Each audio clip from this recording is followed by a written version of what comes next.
kaya activity nila ngayong araw. Sir Agri, good morning. Nako, nag-pull out pala sila ng Lakatan Suckers. Grabe. Mga ilang puno na, sir? Siyempre, malapit na. Malapit na. Wow, kasama pala yung kanyang Unico, hindi hiyo. Unico na iyan. Matanong ko lang, sir, ano ba yung tamang pagkuha ng Lakatan Sucker, sir? Yung tamang pagkuha dyan. Ganito. Yung ganyan ano? Wala na yan. Wala na yan? Bakit ba wala na yan? Yung tinatawag mga water sucker. Okay, water sucker. Yan. Wala na pala yan. Okay. So, ano yung klaseng sucker yung kinukuha natin, sir? Yung mga magandang klase, mga ganito, parang sword. Sword leaf tawag yan. Oo, sword leaf. Tapos, tatansyahin mo yan kung saan mo siya tatamaan ng ganito. Sige nga, demonstrate ni sir. Yung Mga ilang tama kaya, sir? Mga 11 o 13 o 11 siyam na tama bago makuha? mataas na yung 4. Apat lang? 5? Pag Galing ganyan naman. yung bend niya, Ay, ibig sabihin, dito siya nakakonect. Ay, ganon? O pag ganyan, dito pala. Dyan sa main. Oo. Dapat, Yun huwag kang pala didikit dito yun. sa puno. Kasi, Ganon pala pagkuha niyan. So, di-demonstrate po ni Sir Agri kasi siya yung expert na tagakuha ng ano dito. pikit mo yung mata mo. Pikit ko yung mata? Oo, tingnan mo. Okay lang, okay lang. Bilangin mo kung ilang tama. Isa. Dalawa. Tatlo. Uy, Ayan. Sabi. may kasama. May kasama. Pero okay lang yun. Apat. Isa mga apat na ano para. Pag sumubra sa apat, sir, pwede pa rin? 5. 5. Ganun pala. Pagkatapos, anong gagawin dyan, sir? Nako. Pinapalakol. Hindi. Hindi nagapas. Nako. Kinukuha yung roots. Ganun. Ganun pala yon. Kukunin yung roots. Ba't mo pinutol? Hindi matutubo yan. Natawa si Unico Iha. Nako. Pangilan yan? Pangalawa pa lang yun, sir, Ha? Pangalawa pa lang yun, ba't nakuha agad? Sayang. Sayang? Naku, grabe. Ganun pala yun. Yung isa kukunin pa yan? Pwede na. Pwede pa yan? Uy, bakit ka na? Bakit ganun? Bakit ganun? Ganun talaga kasi in love yung mga puno ng saging dito. Gaya ng tagakuha ng ating suckers. Mga ilang puno ba yung kukunin, sir? 100 daw sabi ni boss Ha? 100 muna. 100 muna, kulang yun, 100. Ilan? Kasi nabilang niya dun, mga 180 ka puno yun dun. Kala ko 100. Anong 100? Hindi niya nabilang, alam mo naman, matanda na talaga. Hindi binilang Minsan kung binilang mga 180 yun Kailangan tapusin yung 180. Hanggang saan lang. At mamaya daragdagan na naman.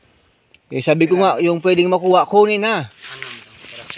Kasi pag nakuna na ng ganito, hindi na basta-basta kukunin ulit ito. Bakit ba daw, sir, hindi na kukunin ulit? Kasi magtampo. Nagtatampo ba yung saging? Siyempre. Ay, ganun pala yun. Parang sobrang in love pag... Ikaw ba naman, nasugatan ng puno, lumabas ang dugo. Nasugatan yung puso, lumabas yung dugo. Ayun pa yung puno. Yung puno pala. Dugo, ikaw ba naman, hindi ka Syempre. Yung mga bungang malapit ng makuha, kahit nakukunin mo na yung suckers niya, pwede na. Doon sa dulo, nakuha yung lahat-lahat ba doon? Mayroon yan doon At dito, hindi. Yan nga, hindi pa nga nakuha ng iba yan Ito yung dalawang linya pa lang ganun pala. So, kung mag 100 plus lang, bilis lang. Yan, kunin na lang daw lahat-lahat lang pwedeng makuha dyan. Maliban na lang sa itong sa isang matangkad. Yun na lang daw mangyayari dyan. 80 na lang. Ha? 80 na lang, pang 100 na yan. Ganon? Bilis lang pala. Ang aga pa, sir Alas 8 pa lang Tapos na agad trabaho? Grabe naman. Di ba talaga pagkasama yung Unica Iya? Talagang mabilisan yung trabaho. Yan, sir. Pwede pa yung kukunin mga maliliit? Maganda ba ang tubo niyan pag yan ay tinanim? Siyempre, saging pa rin yan. Saging pa rin. Yung palagi yan yun.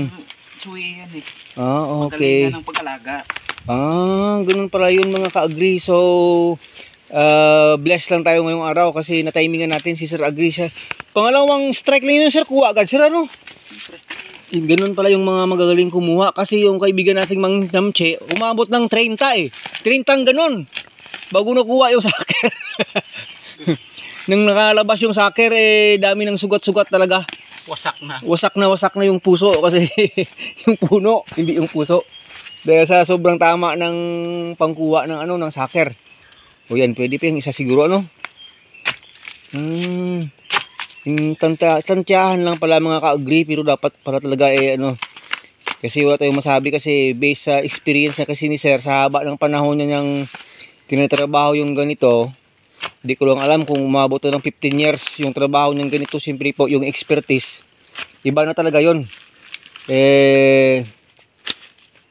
Talagang ganon pag expertise mo na. Kung sa chicks siguro mas expert pa ito sa chicks, maliban na lang sa chicken. Depende. Depende. Pati chicken, dala. Nako, alam nyo na mga kagri, alam nyo na. Siyempre, yung storya natin, partner lang yun ng para mayroong konting, ng utak. Ang bilis pala ng ganun, sir, pag sinusunod na lang kagad sa paglilinis, Siyempre. Paano yan, sir, ihawling? Ilalagay sa sako. Isa sako, at saka dadalhin dun sa planting area. Hindi. Tatapon sa dagat. Tatapon sa dagat? Paano yun? Ano yun? Taal? Taal, oo. Talaga. So yun po mga ka-agri, naka-timing tayo dito. Ganun pala yun, may mga step-step din pala kung paano yung kukunin. Dapat pala alam mo yung dapat na kukunin na suckers na pangtanim mga ka-agri. Hindi lang yung patsamba lang. Dapat pala talaga tamang tawag, tamang diskarte. Yan, pang-apat bago makuha. Yun lang para. Pag may pang-5, hindi 5. Ganun para yun. Pwede na itong anak. Pwede na rin. Siyempre. Pwede nga yung ina yung anak pa. Yung ina, anak. Yun yung dalawa. Yung ina at saka yung anak, kunin mo na lahat. Yung ina, anak. Ganun daw yun. Ganun daw yun, sir. Lang iba, dala pati. Dala pati anak. Dala pati nanay. Ina at saka anak Ina, anak. Ulit tayong anak. Ano? Sama nanay. Ganun. Ibang storya yun, sir, Sa baka? Sa baka yun? Oo. Kasi po, agriculturist si sir, magaling din yan sa pag-aalaga ng baka at kambing. So, lahat-lahat na lang po. Talaga. Nako. So, yun po, yung ating blow by blow na pag-i-interview kay Sir Agri kung paano po kukuha ng mga planting materials na lakatan po. Ganun pala kasimple yun. So, hanggang sa muli, maraming salamat. Wala bang kaway-kaway dyan? Kaway-kaway. Unica Iha! Ayun, yung Unica Iha. Yung maraming alam sa buhay. Buti nakasama dito, magiging expert na ng tagalinis ng planting suckers na lakatan. Hanggang sa muli! Agritech Mix TV!